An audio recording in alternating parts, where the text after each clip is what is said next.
Hey guys, how y'all doing today? This is D. Durrell with D. Durrell Life Solutions.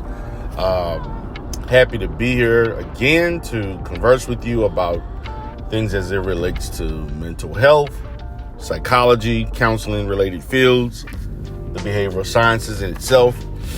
I've been thinking and I'm trying to get back into my groove of doing content whatever way I can, whether it is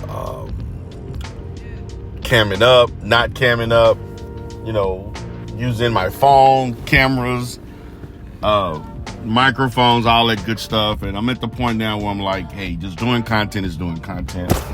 Those who want to listen will listen. Those who don't just won't.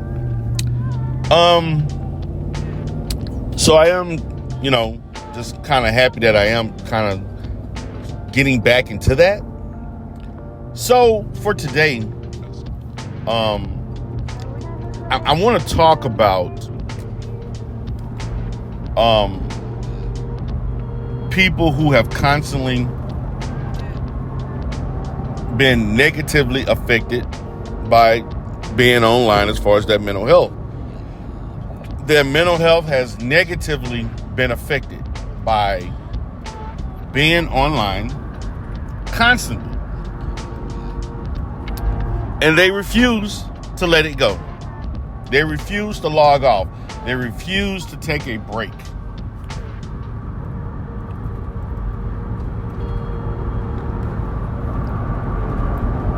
This is very prevalent in black sectors. Not just black sectors, but all sectors. There are a lot of people on YouTube who go out their way to do very harmful things that can affect someone's mental health. And the people who are victimized in this sense accept that. Some take breaks, but most don't. What they'll do is retaliate and do something else equally as evil in return that could negatively affect the other person's mental health. Also, we're talking about potential loss of children, loss of income, career, safety, issues with healthcare, etc., etc. But they refuse to take a break. They refuse to go into different spaces. They continue to operate in toxic spaces, regardless of their mental health and how negatively that has affected them. I had to look at myself in the mirror because I was involved in certain spaces and kind of still is, however, not active, not visible, on purpose and permanently.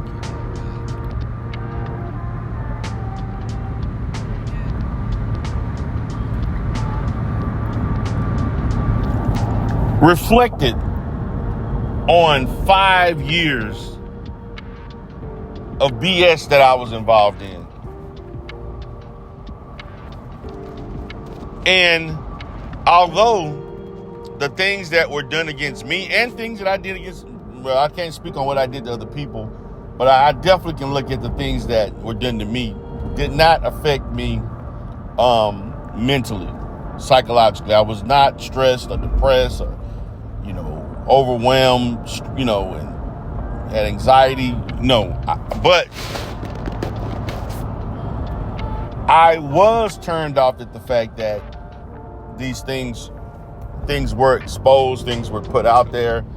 People felt like my business belonged to the world. People overstepped their boundaries with family. And the repetitiveness of it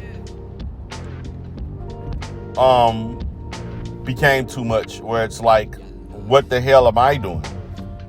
And I'm kind of telling my situation, which can be very similar to other people's situations.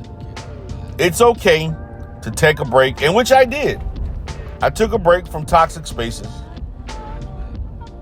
one in which I really almost created myself, which didn't start out a certain way, then it took a different turn. I take break from those spaces. From 2000, especially within 2020, 22,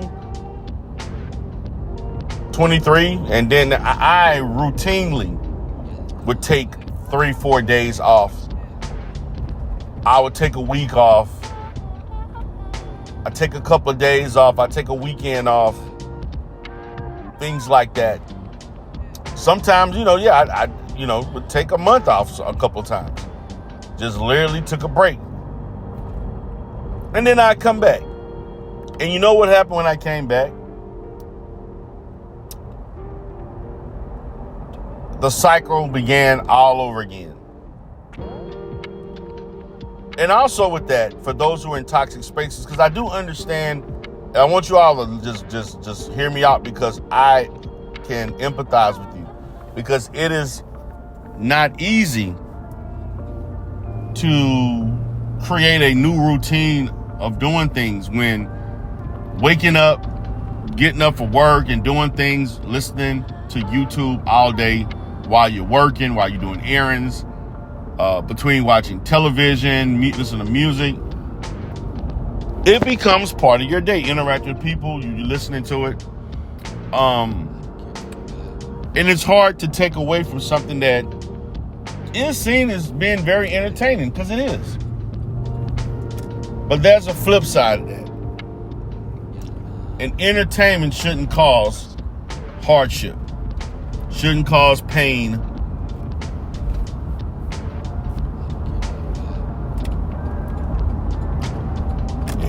It shouldn't lead to mischief to others, and also done to yourself.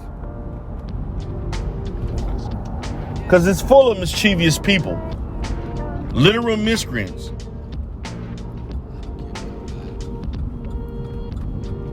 Particularly if you're someone who has things that you can lose. But what I'm saying is that it is okay to not be a part of it. It is okay to merely log off. It is okay to listen and stay in the clouds. The only risk with that is if someone says something about you, it can be triggering for you to come out the clouds.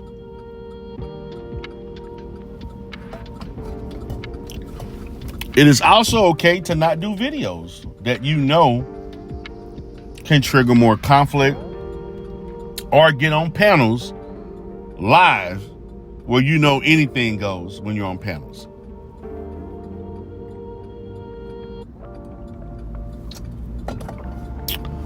That's what makes it different for the average person, particularly who's a content creator or a panelist or someone who loves to listen and go pop in and pop out. Because once you get conditioned to making this a part of your day, every day, it's not easy to get rid of that habit. And it can also stem into potential addiction. You can be addicted to this. It can be very addictive. And the reason why it can become very addictive because it's so entertaining, the spontaneity of things,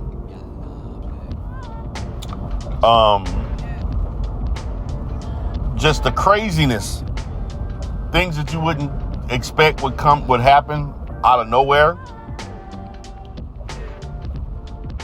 So this is what happens. And so it's hard to disconnect. It's really, really hard to disconnect. It is very hard to disconnect. But that's okay. Don't mean that you can literally just go cold turkey. However, these spaces that are bad for you, at some point you have to make a decision for yourself. Because sometimes these things can have an outward effect where friends and family members start also knowing things different about you. your mood, your eating habits, hygiene, lack of, just happiness, motivation, productivity can be halted due to watching and partaking in social media activities. And I'm not just limiting that to YouTube. I'm talking about whether it's Facebook, TikTok, Twitter, and the list goes on. They all equally can be addictive and difficult to manage. So it's about the management of that. And everybody's different. It affects people in different ways.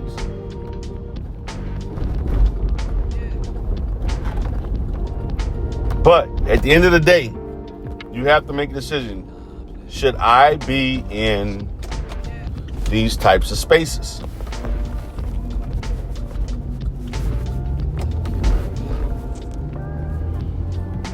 And the answer is no. You should not be in spaces that affect you in such a way. We really shouldn't. But you know what? A lot of them, people like it. Because there's a lot of other positive things that come out of there. Like, you can be a person that people follow, they admire. You get attention that you wouldn't get in real life for many of them. You can also make money. You can also build parasocial relationships and real social relationships. Meeting and connecting offline. And sometimes those positives supersedes all the negatives, regardless of if there are more negatives than positives. So I just wanted to get my perspective on that. People